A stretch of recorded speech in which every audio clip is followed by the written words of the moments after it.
Itu ya, poin yang penting sekali berkaitan dengan latihan dasar kepemimpinan ini, memahami substansi dari kepemimpinan. Kepemimpinan dalam pemahaman yang Qur'ani dan yang Islami itu artinya berzikir, bersyukur dan beribadah.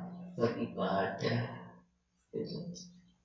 Maka nanti misalnya yang jadi bagian keamanan untuk kesempatan untuk memberikan yang terbaik.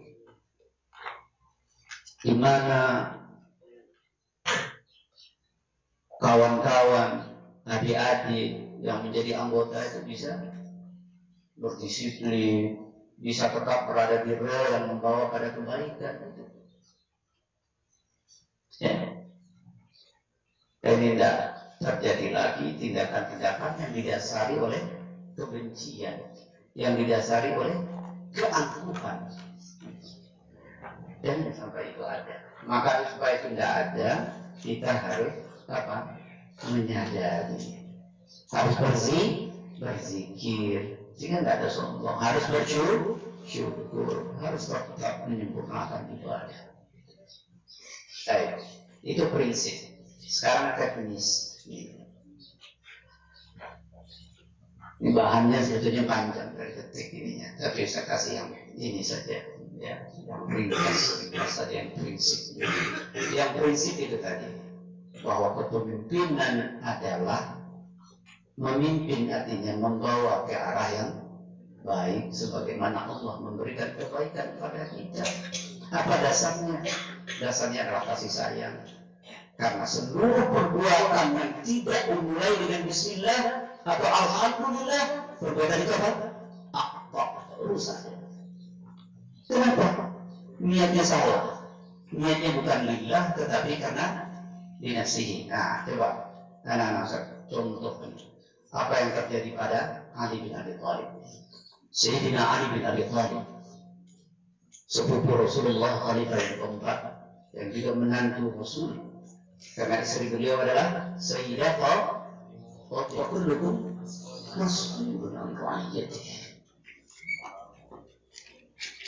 Setiap kamu adalah pemimpin, dan setiap pemimpin akan ditanya tentang kepemimpinannya. Sekarang saya tanya, kalau setiap kita ini adalah pemimpin, raja yang zalim ini, apa kezalimannya? Dia punya tentara kuat, semua perempuan cantik dia ambil, sampai anak raja pun dia curi. Ada raja tetangganya, kerajaan tetangga dia curi. Kayaknya raja ini minta bantuan sama khalifah. Waktu itu gubernurnya siapa? Musa bin Nusair. Ya, kalau saya tidak salah nanti lihat. Akhirnya dikirimlah Tariq bin Ziyad ini. Kirim. Jadi niatnya berapa? Untuk menyelamatkan manusia dari kezaliman. Itulah tugas pemimpin. Karena Allah Maha Pengasih, Maha Penyayang, lalu ada manusia yang bersifat angkara murka, didorong oleh karena merasa berkuasa, kemudian sewenang-wenang. Ini yang harus diluruskan. Ini tugas ibadah seorang hamba, mengembalikan orang yang sudah salah, memperbaikinya supaya kehidupan tidak rusak. Kemudian sampai di ini, falamma balagha Tariq dunul Tariq. Apa kata Tariq? Qala fi ashabihi. Iya, ini panik. Qala fi ashabihi. Bukan qala amama ashabihi. Paham ya? Apa bedanya qala fi ashabi dengan qala amama ashabi? Dia tidak berada di depan seperti ini, tapi dia berada di dalam. Dia bersama dengan tentaranya ini.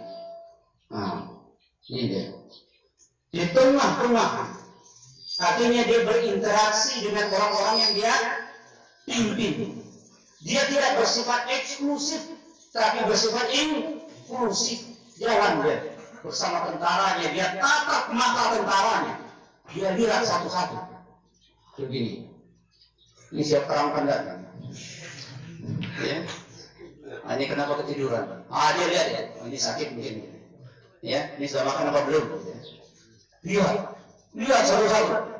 Tatapnya matanya. Lihat itu semua Tariq. Qala li ashabi. Apa kata Tariq kemudian? Ayuhan nas. Wahai manusia. Dia ingatkan kamu ini manusia semuanya. Aina an-nafar. Kemana kamu mau pergi? Al-bahru min waraikum. Wal aduwwu amamakum. Ingat waktu itu. Waktu dia melihat ke lautan Atlantik yang begitu luas, apa yang dia lihat, kapal semuanya sudah terbakar. Kamu nggak bisa kembali lagi. Kalau mau kembali, kamu diam di lautan. Kamu nggak ada pilihan. Pilihan kamu saja. Apa artinya? Keberatan tekad. Sudah dengar itu pidatonya Tariq itu. Ayuhan nas, ayuhan nas. البحر من ورائكم والعدو أمامكم فليس لكم من الله إلا الصدق. Kalau kamu yakin dengan itulah kamu bisa memenangkan ini. وقد استقبلكم عدوكم بجيشه وأسلحته وأقواتهم مرفوعة. Mereka punya senjata semuanya, makanannya berlimpah. Sementara kamu seperti apa? Seperti anak yatim, bahkan lebih lemah dari anak yatim. Tapi kamu punya kesempatan. Artinya apa yang diberikan? Diberi visi oleh Tariq. Kita bisa memenangkan ini. Apa kata Tariq? إن صبرتم على المشق قليلا استمتعتم بالأرفح الذي طويلا. Kalau kamu mau bersabar menghadapi kesulitan yang sedikit ini, yang pendek ini, maka kamu akan mendapatkan kesenangan panjang. Ini visi. Nah, begitu dia menggerakkan. Apa artinya dia menggerakkan? Diberi gambaran tentang apa yang akan dicapai. Begitu pemimpin. Pemimpin itu bisa memberikan gambaran tentang apa yang akan dicapai. Memotivasi namanya. Memotivasi. Kira-kira orang mau memotivasi, dia sendiri tidak termotivasi, bisa tidak? Maka itu yang dikatakan tadi, tidak bisa memimpin orang lain kecuali bisa memimpin diri sendiri. Sebelum memotivasi orang lain, siapa yang dimotivasi dulu? Diri sendiri. Kita akan mencapai ini. Itulah yang dilakukan oleh Tariq bin Ziyad. Visi, totalitas, kemudian adanya visi bersama, meraih kemenangan. Tidak bisa sendiri. Tidak bisa sendiri. Harus bersama, mencapai cita-cita harus bersama, tak bisa sendiri. Maka Tariq membangun kebersamaan itu saja. Kepala. Semuanya punya kepala. Coba pegang kepalanya. Masih ada? Jangan kepala yang lain, kepalanya sendiri. Ini kok kepala orang lain. Ini yang sering bermasalah ini ketika sibuk memperhatikan kepala orang tapi lupa melihat kepala sendiri. Padahal Rasulullah katakan tuba liman syaghalahu aibuhu an dunya. Ketua kelas 4 ada dari sini. Dan sambil berdua bisa memanah dengan kepala. Baik, karena waktu tinggal 5 menit, saya katakan tentang rais. Coba lihat kepalanya. Ini ada 2 mata. Ada 2 telinga. Ada 2 lubang hidung. Tapi hanya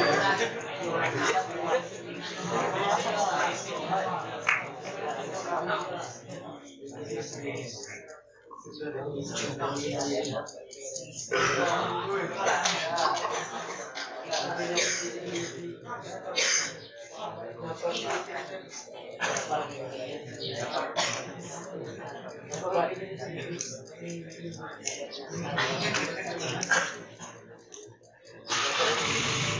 yang bisa disebut sebagai pemimpin, disebut sebagai pemimpin itu dia telah bisa memimpin diri dia sendiri.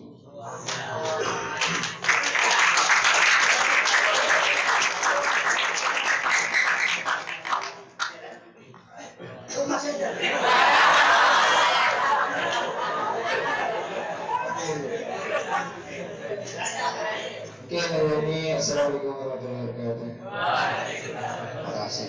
Kalau singkat tapi poinnya betul sudah ditangkap. Artinya begitu. Pertamanya sepertinya bisa. Jadi orang lain dulu ternyata setelah mulai panas mesinnya dia bisa buka poin yang penting sekali. Ya, menjadi pemimpin itu harus mampu memimpin diri sendiri. Waktunya memang nggak cukup, ya. Sekarang kita masih ada, Sar? Masih bisa, Sar? Berapa menit lagi? 5. Nampaknya bisa dikasih bonus terus sama sarannya. 5.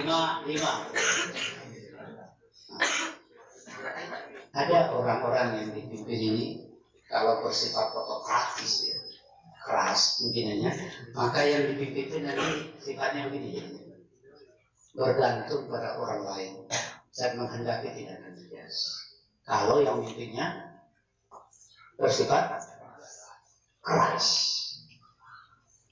sehingga yang dipimpin pun mengikuti. Dia bergantung pada orang lain. Nah, amalnya terlalu ada ketegasan sedikit. Ya. Artinya gitu. Tidak untuk semuanya, hanya untuk yang seperti itu, yang agak ngeyel, ya.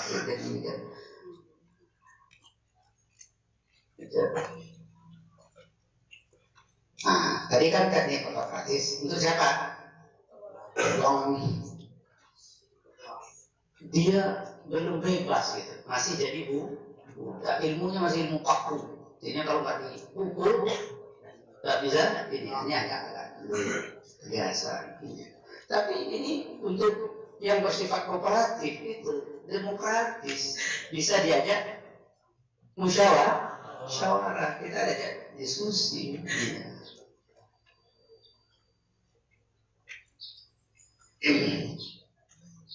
Nah, ini sebenarnya. Ya, baik, kalian ini.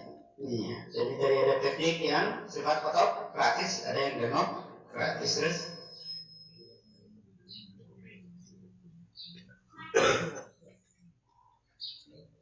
ini bebas. Orang dia sudah bekerja, dia sudah mampu mandiri.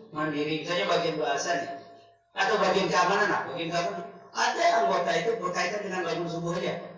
Sebelum bagian keamanan bangun, dia sudah bangun. Bagian keamanan belum bangun, dia sudah bangun, sudah mandi, sudah sampai ke masjid. Itu dia raja. Itu udah kebebasan tuh dia. Tapi ada juga yang dibangunkan dulu baru bangun. Kemudian ada juga sudah dibangunkan pun belum bangun.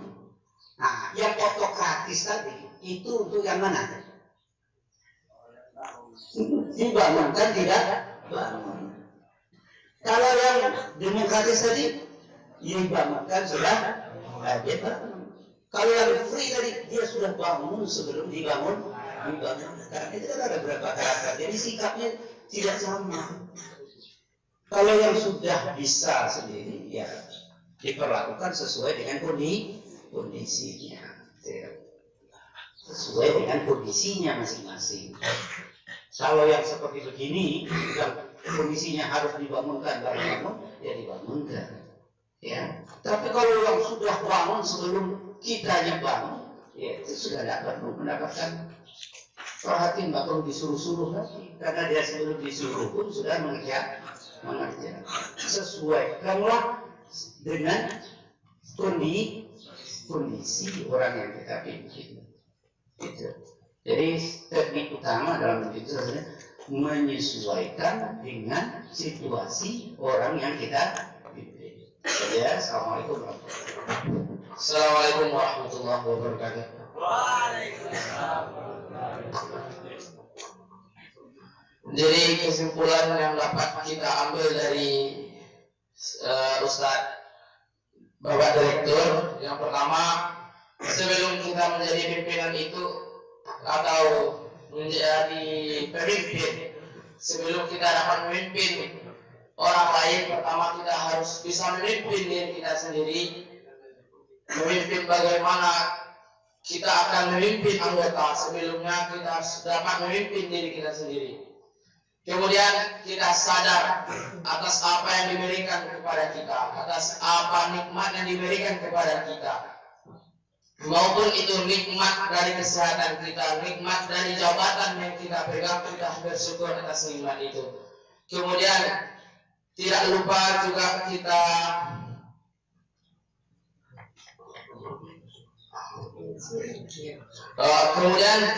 zikir, mengingat kembali apa yang sebelumnya kita belum mendapatkannya, sekarang kita mendapatkannya.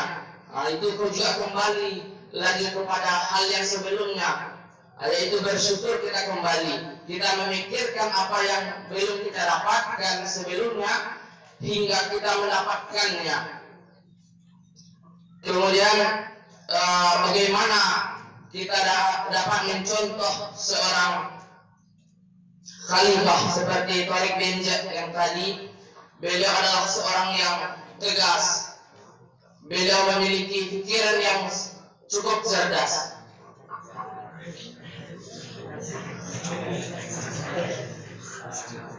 Memiliki badan yang tegas. Beliau dapat berbicara di depan pasukannya dengan lantang.